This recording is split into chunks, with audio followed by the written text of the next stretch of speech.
個人的命運好壞，看他穿的衣服就能知道。有福氣的人一看就懂。曉書說，讓閱讀走進生活，讓優秀成為習慣。大家好，歡迎來到小月陪你一起閱讀成長，遇見更好的自己。今天要給大家分享的是一副千萬別亂穿，它能決定你的命運好壞，一起來聽。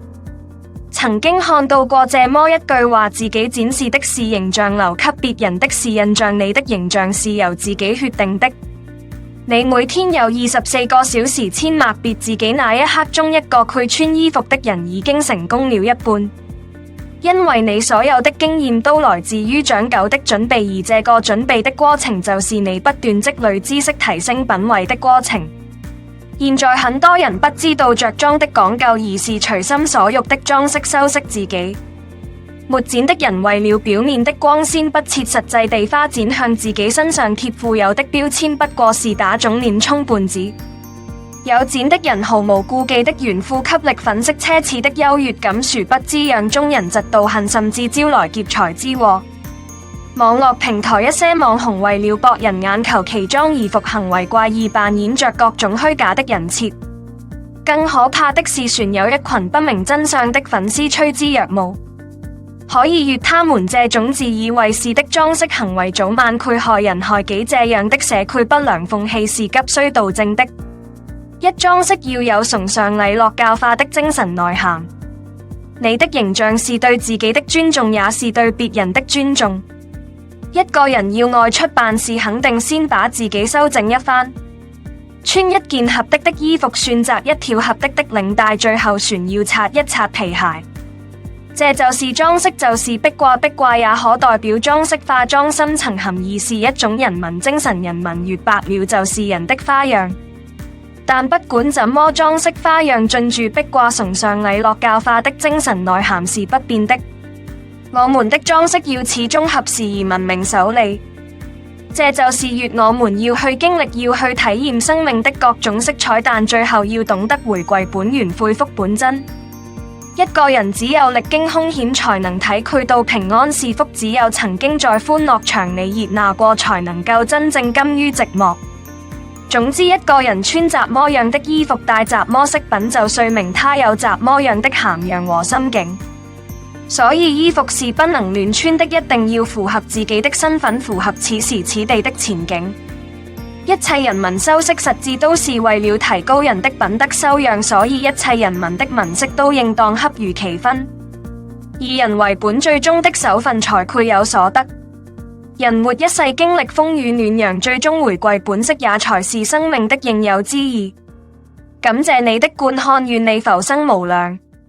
今天的分享就到這裡了，希望你能給小叔點個讚或者留言給出你的建議，別忘了把小書分享給你的朋友，讓我們一起成為更好的自己。還沒有訂閱小書的朋友一定要記得訂閱號，我們下期不見不散。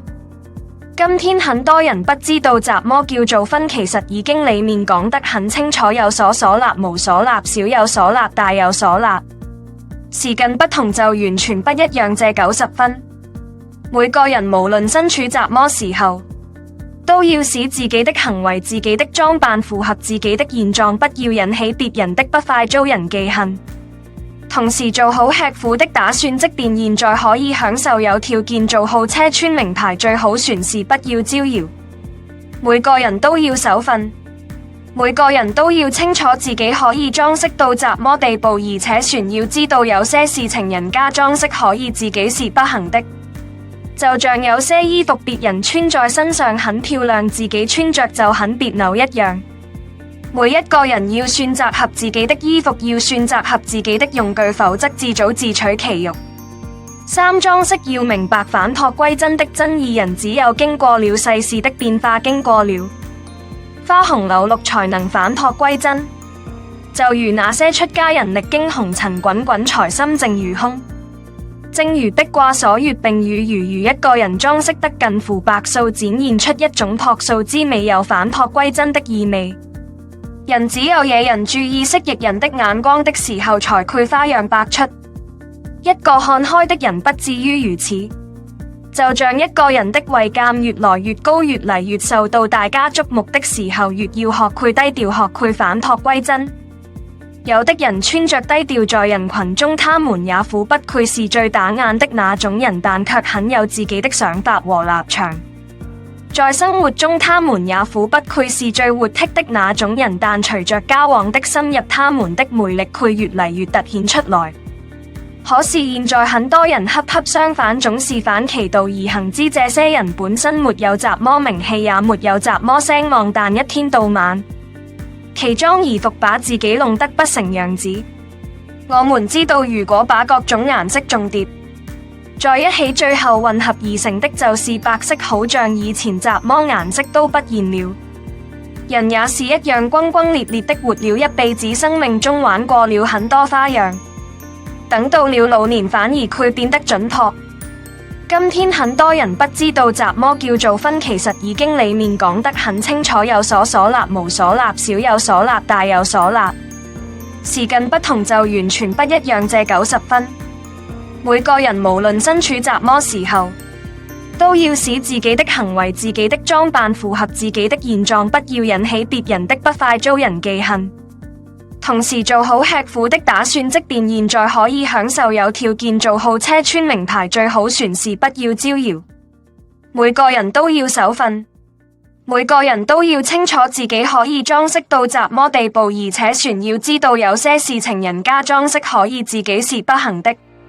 就像有些衣服別人穿在身上很漂亮，自己穿着就很別扭一樣。每一個人要選擇合自己的衣服，要選擇合自己的用具，否則自討自取其辱。三、裝飾要明白返璞歸真的真義，人只有經過了世事的變化，經過了花紅柳綠，才能返璞歸真。就如那些出家人歷經紅塵滾滾，才心靜如空。正如壁掛所閱，並如一個人裝飾得近乎白素，展現出一種樸素之美，有返璞歸真的意味。人只有惹人注意、蜥蜴人的眼光的時候，才會花樣百出。一個看開的人不至於如此。就像一個人的位階越來越高，越嚟越受到大家矚目的時候，越要學會低調，學會返璞歸真。有的人穿着低調在人群中，他們也苦不愧是最打眼的那種人，但卻很有自己的想法和立場。在生活中，他們也苦不愧是最活潑的那種人，但隨着交往的深入，他們的魅力會越嚟越凸顯出來。可是現在很多人恰恰相反，總是反其道而行之。這些人本身沒有怎麼名氣，也沒有怎麼聲望，但一天到晚奇裝異服，把自己弄得不成樣子。我們知道，如果把各種顏色重疊在一起，最後混合而成的就是白色，好像以前怎麼顏色都不現了。人也是一樣，轟轟烈烈的活了一輩子，生命中玩過了很多花樣，等到了老年反而會變得準確。